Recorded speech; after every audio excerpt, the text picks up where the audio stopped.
Have you ever wondered why, even though you know it's not good for you, you continue to spend hours and hours on social media? Or why you know that you should be cutting back on your calories and yet you continue to have the bag of chips and the ice cream and a little cherry on top? Have you ever wondered why when you said, okay, I'm gonna read more books and watch less TV, and you end up either forgetting about the habit or just sort of ignoring it, even though in the back of your head you know, hey, I'm not doing everything that I set out to do? Have you ever thought that maybe it's because, maybe I don't have enough willpower? Or maybe these social media apps, they've hijacked my dopamine, and that's the reason why. What I want to tell you is that these things, these lapses in judgment, they're not your fault, but I want to give you a clear, distinct strategy today that if you take it into your hands, you will have control again.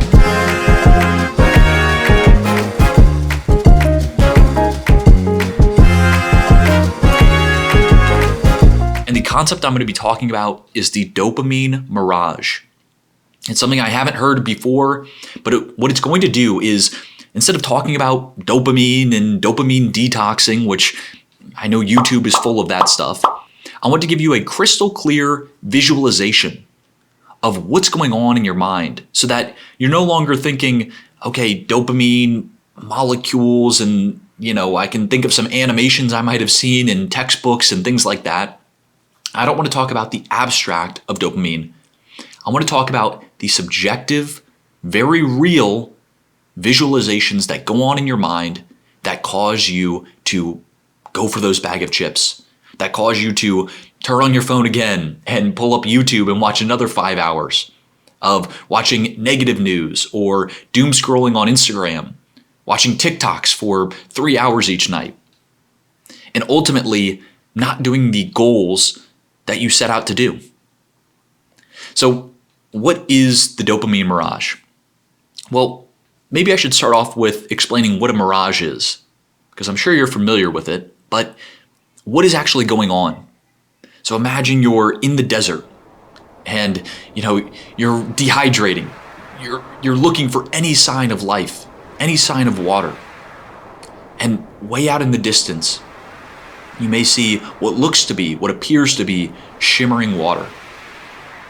And that is a mirage. But what's actually going on? Well, what's going on is light is being refracted. So I'm not going to get too scientific. I did a little study up just so I knew what I was talking about. But the hot air is mixing with cooler air, and it's coming together to create these illusions.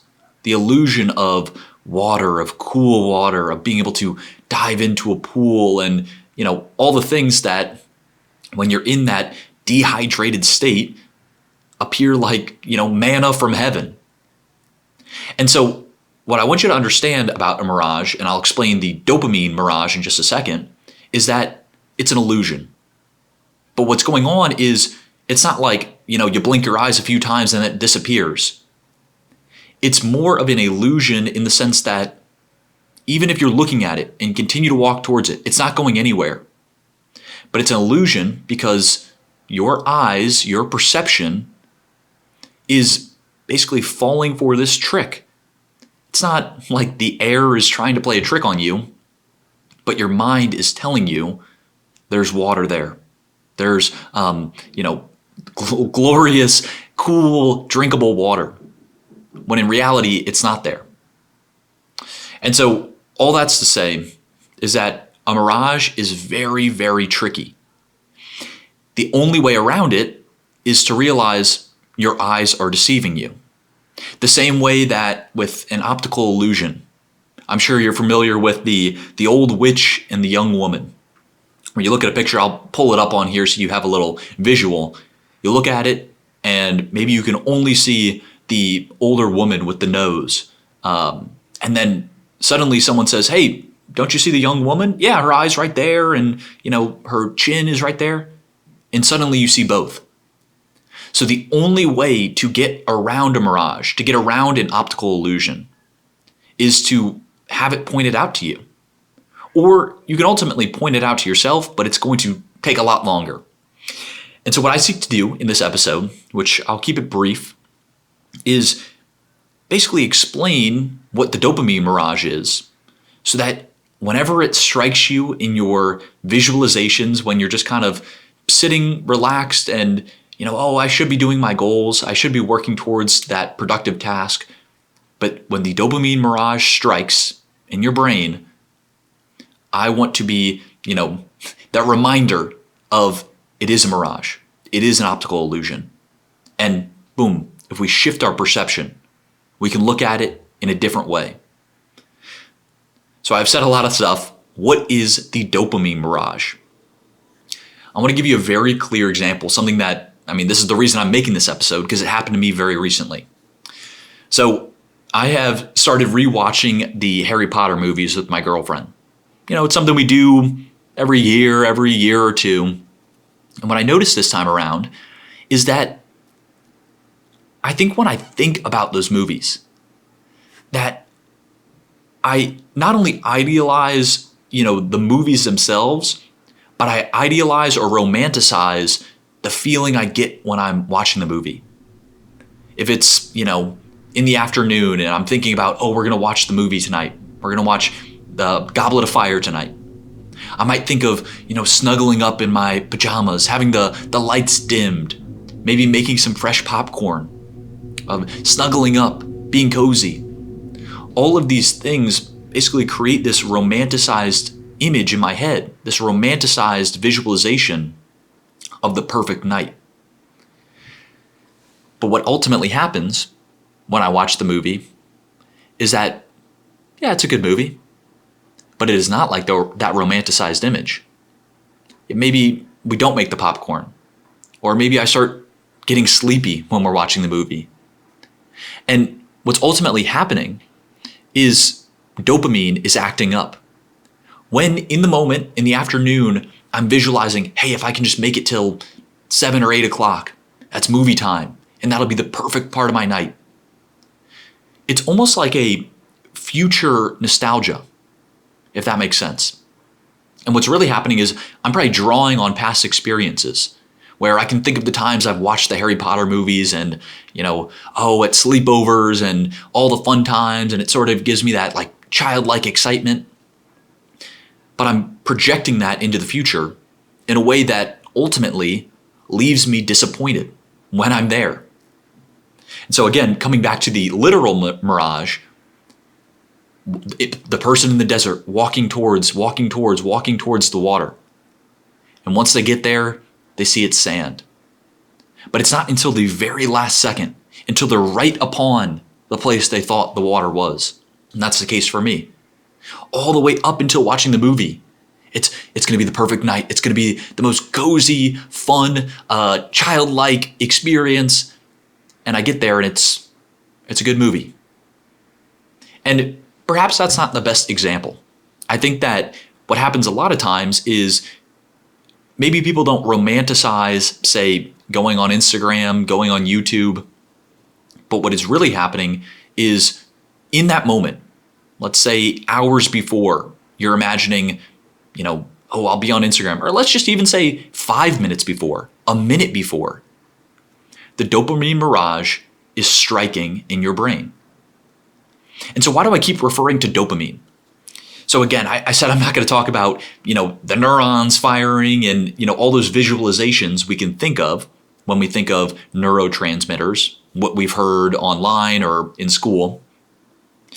But I think the subjective experience of dopamine, what I've noticed, and I'm positive that you can relate to it, is when dopamine is flooding in our body, is that a lot of times we will start to think about future scenarios in the most optimistic way.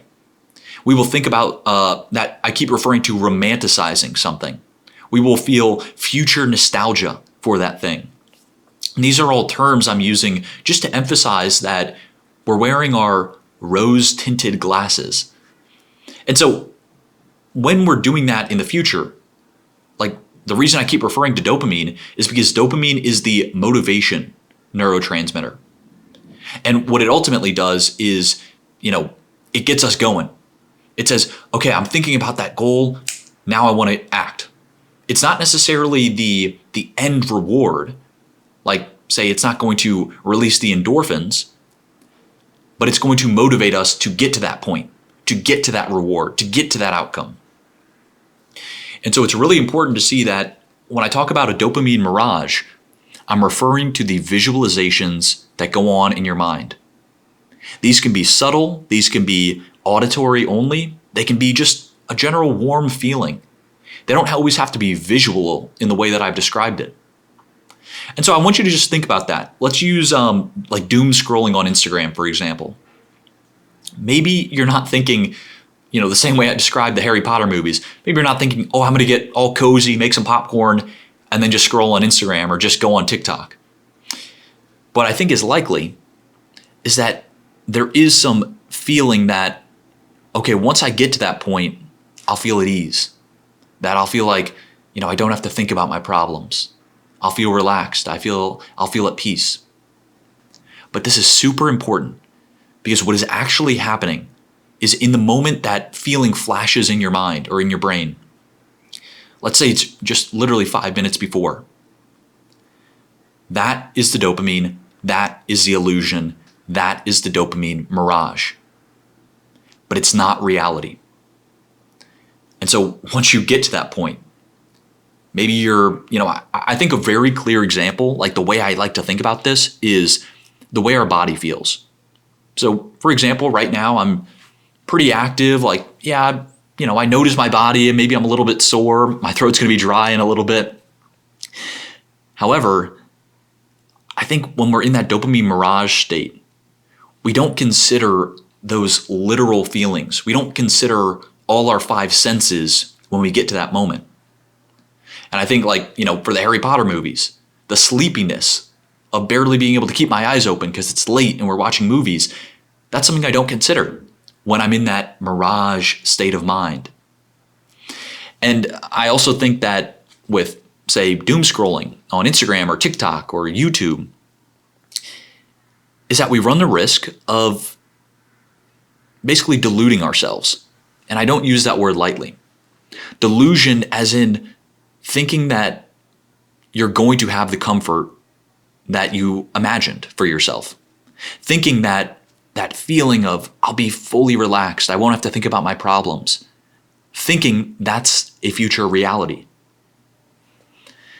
And it sounds like I'm talking myself in a circle, but I want to be very, very clear because I do have some solutions that I'm going to present in just a moment. But I want you to fully grasp what the dopamine mirage is. It's ultimately when we think the future is going to be this perfect scenario. And that is why, for example, you end up resorting back to your bad habits. Things that ultimately aren't that fulfilling when you do them. I think food is a great example. A lot of times dopamine can be that thing that gets our mouth to water when we're thinking about, the potato chips we're going to eat or the ice cream we're going to have. We don't think about the stomach ache we might have when we eat all that stuff at once. We don't think about the feeling of sluggishness or tiredness. We're only thinking about just this one element that seems to be the most appealing.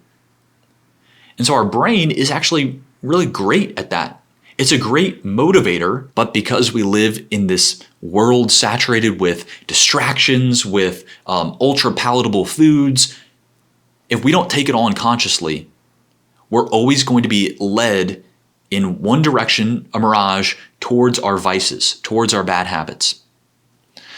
So I'll say it the final time. The dopamine mirage is the visualization that occurs when dopamine is rising in your body, trying to motivate you to do something.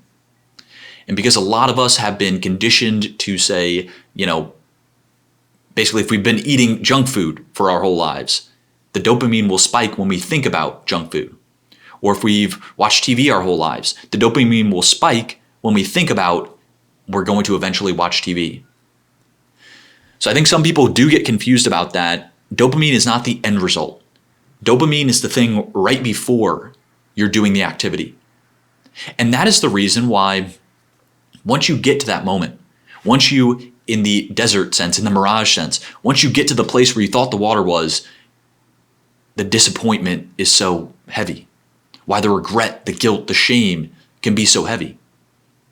It's because the dopamine disappears the second we get to that thing.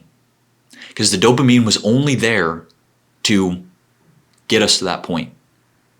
And to be clear, so again, just because I know a little bit about this, when we're doing an activity like eating junk food for the first time, having sugar for the first time in a long time, dopamine does spike after we do the thing.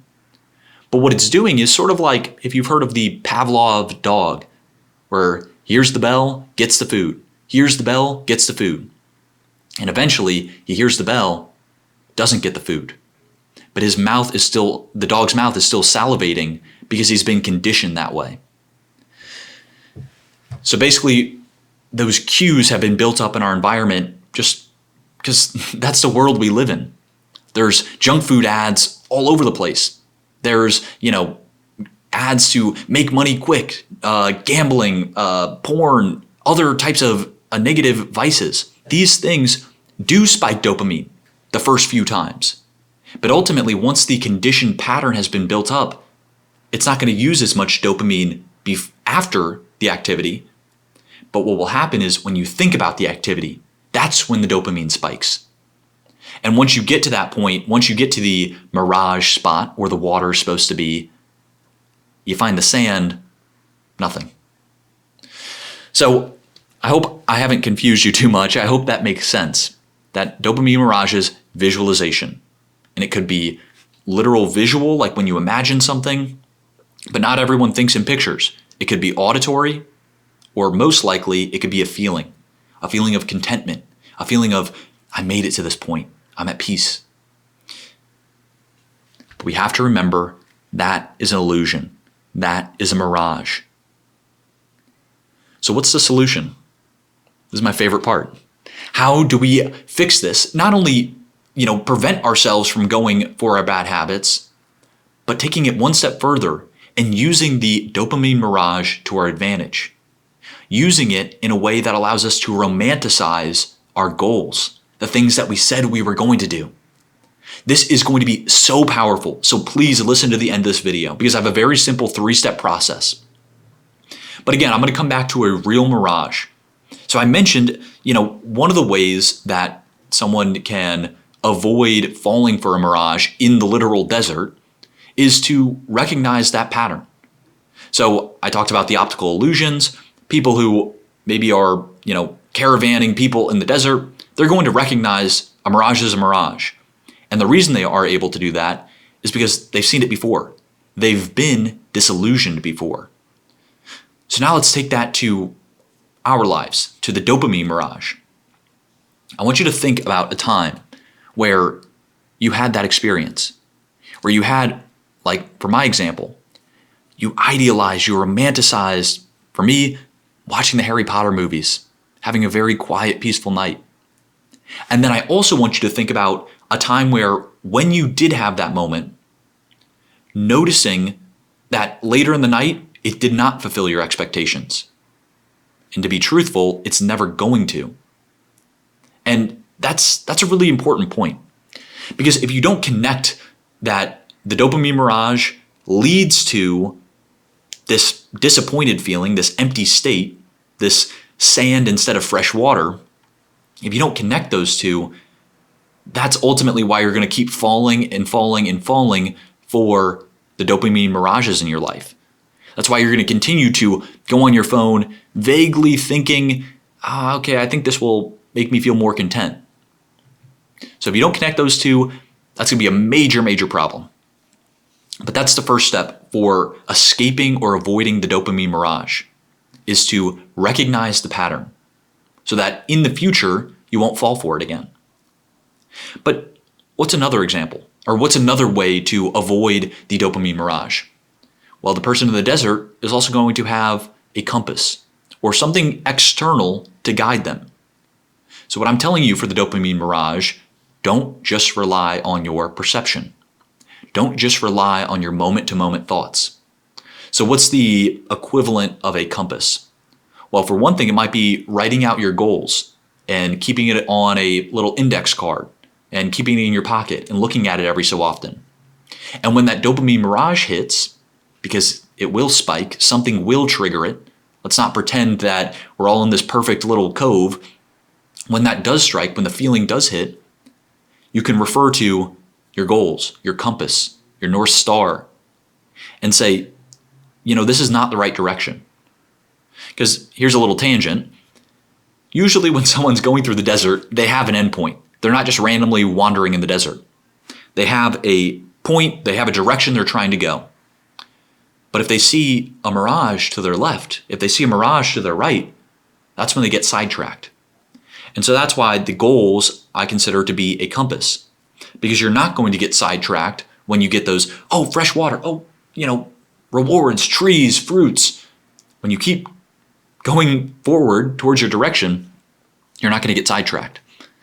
So that is a very, very important point. So having something external like your goals, or maybe just a reminder. And I think another little hack is, instead of writing your goals, which I would recommend, having a little checklist. Okay, if something strikes me as a good idea, here are the 3 questions I'm going to ask myself to see if it is in line with what I actually want to do. So for example, does it align with my goals? Could be one thing. But not everything has to align with our goals. We do want to relax every once in a while. But a good question would be, will this actually relax me? Or do I just think it will relax me? So here's what I mean. When you do deep breathing, that is actually relaxing. When you watch TV, even though you're sedentary, what's really happening is your mind's still going. Even though you're not thinking your own thoughts, by processing all that information, whether watching a TV show, whether watching YouTube, whether watching TikTok, the processing, even though your body's not moving, I'm telling you, your brain is working hard.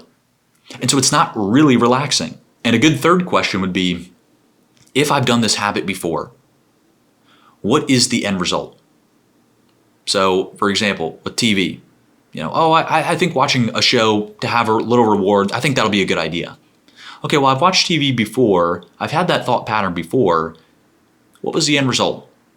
Well, I end up usually watching more TV than I thought I would, more TV than I said I would. So basically, those 3 questions. Does it align with my goals? Is this actually relaxing? Or do I just think it will be relaxing? So again, there's a difference between being like mentally relaxed and just physically sedentary, like relaxing your body, but still your mind's working and racing. And then the third question would be, if I've done this thing before, what was the outcome? Was it the positive outcome that my brain is tricking me into thinking I'll get? Or was it more likely that I was disappointed? I felt guilty because I had more food than I wanted to, or I watched more TV than I wanted to.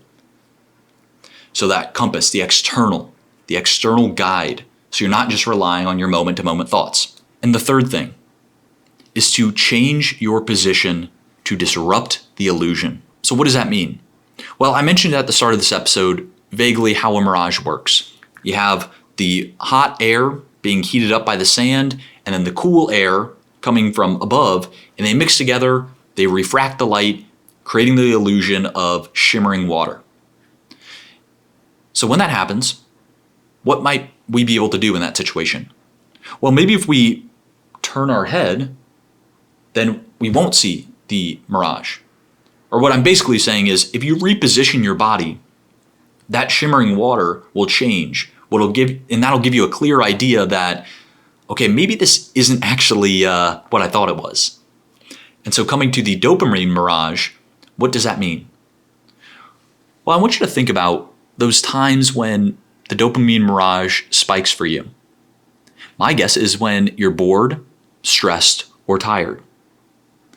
And I'm also guessing that it's when you're sedentary.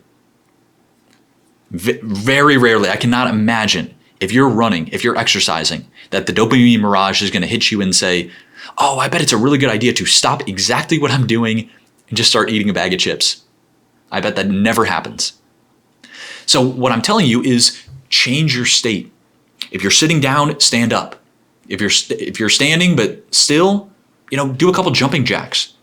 Anything to change your state of mind, even temporarily, can be the thing that says, okay, wait, actually that thought that seemed so appealing just a moment ago actually doesn't sound so appealing anymore. It sounds like it would lead to the same guilt and shame of falling for my bad habits again and again.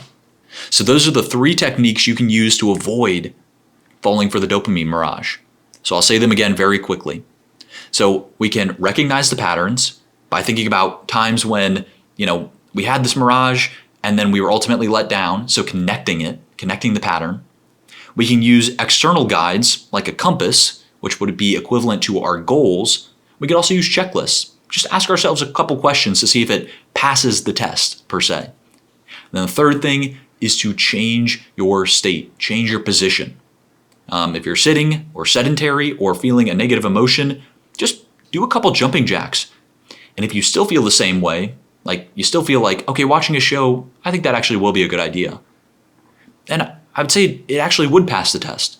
Because again, the point is not that you're productive all your waking hours and every moment is towards your goal. I understand relaxation is important, but I also understand that our minds can play tricks on us and tell us that watching negative news is relaxing. It's not. So the final part of this video, I want to talk about using the dopamine mirage to our advantage. So again, the dopamine mirage is going to happen naturally. It's ultimately it's pretty hard to avoid. We're going to have triggers in our environment. We're going to sometimes feel stressed or tired or bored, and that'll make us think of, those quick, easy pleasures like overeating, watching TV. But what if when we're in that state, when the dopamine mirage does spike, because what it's ultimately, what's actually going on is your dopamine is rising, but your mind is focusing on one element. Okay, if I want to satisfy this urge, then I can do it by eating a lot of food.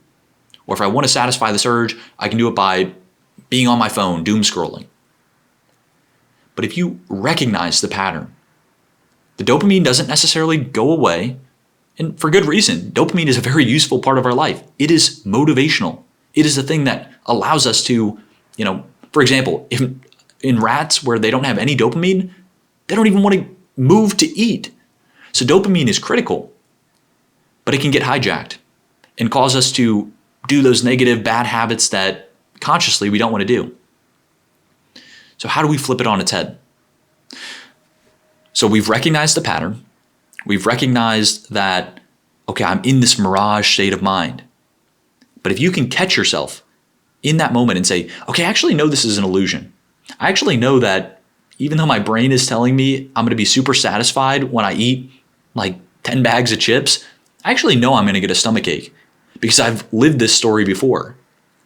In that moment, this is the part where you can flip it, where you can start to use the dopamine already kind of flooding in your body, use it towards the thing you actually want. Start to romanticize your goals. So for example, let's take exercise. Let's take a person who thinks, okay, being sedentary, having a lot of food, that's going to satisfy my urge. And that's going to make me feel comfortable, feel relaxed. And you're thinking of all these amazing moments, the flavors of the food. You're thinking about relaxing your body, unwinding. But what if in that moment, you started to romanticize exercise, started to romanticize going for a run, all the birds chirping, the way my body feels like I'm flying, gracefully moving, listening to my favorite music, things like that. So I'm telling you, it's a conscious process. Your brain at first is not going to just be like, okay, I can flip it and yeah, I'll start thinking about exercise. You have to make a conscious effort of it. And what I would recommend is basically write out, just, you can do it in little bullet points, write out a romanticized image of doing your goal. Whether that's exercise related, whether that's working on your business goals or something along those lines, or reading. And once you start doing that, first maybe you have to look at a piece of paper and really remind yourself and really think about it. Eventually that will become the habit. And eventually you're reframing and using that dopamine in a positive way. So here's the simple step, the simple formula, which if you skipped here, I'd recommend that you look back and hear my explanation for it. But here are the 3 steps that can turn a dopamine mirage that usually points you towards your vices how to flip that and start to use the dopamine mirage to your advantage to make positive progress towards your goals. Step 1, recognize. Recognize the pattern. Connect the dopamine mirage to the negative outcomes of, okay, this was not as satisfying as my brain told me it would be. Step 2, reset your state. Again, do some jumping jacks. Stand up. It doesn't have to be too complicated. Anything to shake your body out of that state of mind. Because remember, the most likely times that the dopamine mirage is going to spike is when you're feeling stressed, tired, or bored. So that is the time to just at least shake up your body for like 10 seconds. And if you're still feeling the same way, maybe it's deeply entrenched, but also maybe you do deserve a break. So step 1, recognize. Step 2, reset. And step 3, reframe. And this is what I was talking about. This is where through conscious repetition, and eventually it will become habit, you take that dopamine mirage and start to put it towards romanticizing and idealizing the thing you want to do. The thing that, New Year's Day, you wrote out these goals, start to consciously romanticize those images. So I'm not even sure how long this video has been running for. I may cut it down, but I just want to say thank you for listening. And I will say, if anyone's listening this far, I don't have anything more to say about the dopamine mirage, but I do want to mention that I have rebranded this channel slightly, calling it Purple Elephant Principles. Because I've realized after a lot of reflection, I've taken a pretty long gap since I recorded my last podcast. I've realized that ultimately I want to make a show that teaches people wisdom principles, concepts like the dopamine mirage and how to escape it, how to avoid it, and how to use it effectively. I want to continue to come up with little tips and tricks and also visual ideas. Because I think one thing I can say for certain, if you listen to this whole video, when you think of dopamine, you're going to think of a mirage in the desert. At least dopamine towards those negative vices. So I want to thank you for listening. Stay tuned because I do plan to make more episodes.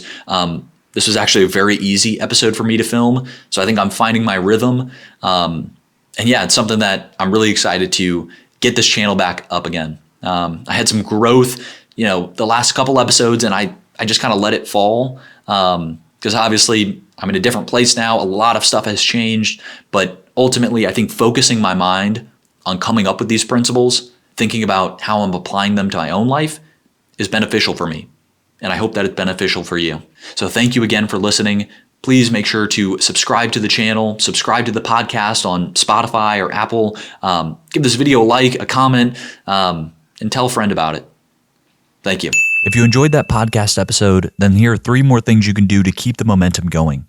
The first is follow or subscribe. Whether you're on YouTube or listening on Spotify, there is a way to keep up to date with this podcast. The second thing is, if you're on Spotify, make sure that you leave a 5-star review. That helps me so much in terms of growing the channel. And if you're on YouTube, drop a comment that you like the episode. That helps as well. And the third thing, which I think is the most important, go and buy my new book, Off With His Head. It's on Amazon right now. Not only is it the best way to support this channel and the content I'm making, but I truly believe that it is a foundational book, something that can provide you existential security in an increasingly polarized and radicalized and chaotic world. This is a book of hope for people who are stuck living with a cynical worldview. We are living at a time where our rational mind is actually short-circuiting because of all the information overload we're receiving. We need more silence and stillness, not more information. Wisdom comes from the gap between thoughts, the gap between sounds, the gap between the news. And that is what I want to convey in this book. So if that sounds appealing to you, then go right now, click the Amazon link, go and buy that book. You will thank yourself later.